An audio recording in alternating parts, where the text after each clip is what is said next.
Good morning बच्चों, मैं doctor Sunita Nandal कक्षा 9th के लिए आज लेकर आई हूँ वस्तुनिष्ठ प्रश्न। पहला पाठ है दो बैलों की कथा, मुंशी प्रेमचंद जी की कहानी है। उसके वस्तुनिष्ठ प्रश्न याद करेंगे हमें। दो बैलों की कथा कहानी किसके द्वारा लिखी गई है? मुंशी प्रेमचंद। प्रेमचंद जी का पूरा नाम था मुंशी प्रेमचंद। तो प्रेमचंद जी की कहानी कौन सी है? दो बैलों की कथा। दो बैलों की कथा के लेखक कौन है? मुंशी प्रेमचंद। जानवरों में किसे सबसे ज्यादा बुद्धिहीन समझा जाता है? गधा। कौन है बुद्धिहीन? गधा। गधे को बुद्धिहीन समझा जाता है। ब्याई हुई गाय किसका रूप धारण कर लेती है? सिंघनी का, शेरनी का। ब्याई हुई गाय किसका रूप धारण कर लेती है? सिंघनी का।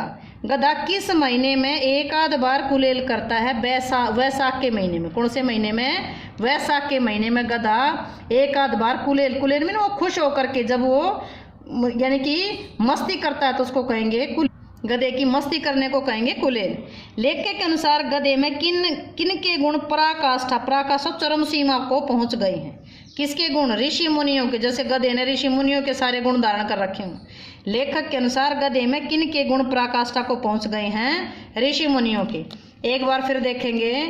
पाठ है दो बैलों की कथा, प्रेमचंद द्वारा रचित है। जानवरों में बुद्धिहीन गधा। ब्याई हुई गाय किसका रूप धारण करती है? शेरनी का। किस महीने में कुलेल करता? वैशाख के महीने में। गधे में किन के गुण पराकाष्ठा को पहुंच गए हैं? ये हैं ऋषि मुनियों के। नेक्स्ट क्वेश्चन देखिए। बछिया का ताऊ, वैसे मुहावरा भी है, बछिया का ताऊ निरा मूर्ख। यहाँ बछिया का ताऊ किसको कहा गया? बैल को। झुरी के बैलों का नाम क्या था? आपने कहानी पढ़ी पहली वीडियो में, हीरा और मोती। बैलों के नाम थे हीरा और मोती। झुरी के साले का नाम क्या था? गया। साले का नाम था गया, यानी कि झुरी का साला गया। गांव के इतिहास में कौन सी घटना अभूतपूर्व थी? कौन सी थी? कि बैल अपने आप वापस घर आ गए। ये बात बड़ी अभूतपूर्व थी कि बैल अपने आप वापस घर आ गए। बैलों के घर लौटने पर उनका अभिवादन करने का निश्चय किसने किया?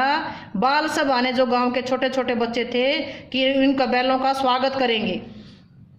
गया के घर से भागकर आए हुए बैलों को देखकर झुरी की पत्नी का पर क्या प्रभाव पड़ा? झुरी की पत्नी तो बस जल उठी, बड़ा गुस्सा आया उसको।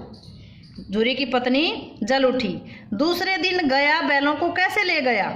गाड़ी में जोत कर ले गया कि अब कोई बार पैदल नहीं लेके जाऊं, गाड़ी में जोत कर लेके जाऊंगा। गया ने बैलों को किससे बांधा? किससे बांधा? मोटी रस्सियों से बांधा। गया ने बैलों को मोटी रस्सियों से बांधा। झुरी के बैलों ने नाद की तरफ आंख तक क्यों नहीं उठाई? अपमान के कारण उनको तो बेइज्जती महसूस हुई ना। क्यों बेइज्जती महसूस हुई? क्योंकि जो झुरी तो था वो तो बहुत कुछ खाने पीने को देता था और यहाँ उनको सूखा भूसा मिला, इसलिए बैलों को यहाँ पर अपमान सहना पड़ा। अगला प्रश्न देखिए। मुझे मारेगा तो मैं भी एक दो को गिरा दूंगा। ये कथन किसका है? मोती कहता ना कि मोती में गुस्सा ज्यादा था। इस पार्ट में ध्यान रखो, एक हीरा था एक मोती था। हीरा फिर भी शांत स्वभाव का था, लेकिन मोती बड़ा तेज स्वभाव का था, उसको जल्दी गुस्सा आता था। मुझे मारेगा तो एक आध को मैं भी गिरा दूंगा। किसने कहा? मोती ने। हमारी जाति का ये धर्म नहीं है। ये कथन किसकी जाति का की ओर लेखक ने संकेत किया है? कि बैल कहते हैं कि हमारी जाति का ये धर्म नहीं है कि हम किसी को मारें। गया के घर में झुरी के बैलों को रोटियां किसने दी थी? एक छोटी लड़की थी जो अपनी रोटी जो बचती थी अपनी रोटी में से उनको रोटी दे देती थी। गया के घर में रोटियां छोटी लड़की ने दी थी। गया के घर में झुरी के बैलों को की रस्सी किसने खोली थी?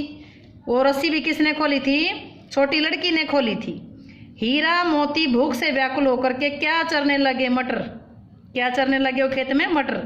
सांड क्या करता चला आ रहा था? सांड डोंकता चला आ रहा था। क्या करता चला आ रहा था? सांड डोंकता। हीरा और मोती को कहाँ बंद किया गया था? कांजी होश में। कहाँ बंद किया था? कांजी होश में। कांजी होश की जो दीवार के गिरते कितनी गोड़ियां भागी? कांजी होश की दीवार गिर गई, कच्ची मिट्टी की थी। कितनी गोड़ियां भागी? 3। ध्यान रखेंगे 3। कितनी गोड़ियां थी? 3। और भागा कौन नहीं था? गधे नहीं भागे थे। गोड़ियां 3 भागी थी और भागा कौन नहीं था? गधे नहीं भागे थे। हीरा और मोती कितने दिनों तक कांजी होश में बंधे पड़े रहे? 1 सप्ताह। कितने दिन तक बंधे पड़े रहे वो? 1 सप्ताह। हीरा और मोती कांजी होश में 1 सप्ताह तक बंधे पड़े। अगला क्वेश्चन देखिए। कांजी होश से हीरा मोती को किसने खरीदा? दड़ियल आदमी ने। दड़ियल का मतलब जो दाढ़ी वाला था।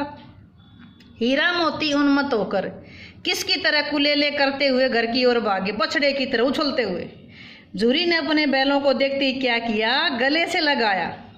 जाकर थाने में रपट कर दूंगा। किसने कहा? दड़ियल ने। कब कहा? जब वो उसने कहा ना झूरी ने ये बैल मेरे हैं, तो दड़ियल बोला कि मैं तो वहां से कांजी होश से लेकर आया हूं, मैं रपट कर दूंगा। हमारी जान को कोई जान ही नहीं समझता। ये कथन किसका है? ये हीरा का है। उसी समय मालकिन ने आकर के हीरा मोती को क्या किया, उनके माथे चूमे। हार करके कौन चला गया? दड़ियल आदमी। पशु बांधने की रस्सी को क्या कहते हैं? पगैया, जिस खुट्टे से बांधी जाती जो रस्सी पशु के गले में, और यहाँ पगैया खुट्टे से बांधी जाती, पगैया बांधते हैं, रस्सी को कहते हैं। लावारिश पशुओं को बंद करने का स्थान क्या था? कांजी ओस। ये आदमी छुरी चलाएगा, ये किसका कथन है? मोती का। जो दड़ियल का जिक्र था ना, उसको लेके गया कि ये तो छुरी चलाएगा। किसने कहा? मोती ने। जो फिर कहीं पकड़ लिए जाएं तो ये कथन किसका था? जो वो था ना, तुम तो भाग जाओ, कांजी ओस में बंद थे, जब उसको कहा ना कि भाग जाओ, तो बोले कि जो कहीं फिर पकड़ लिए जाएं और फिर ज्यादा मार पड़ेगी। ये किसने कहा था? गधे ने।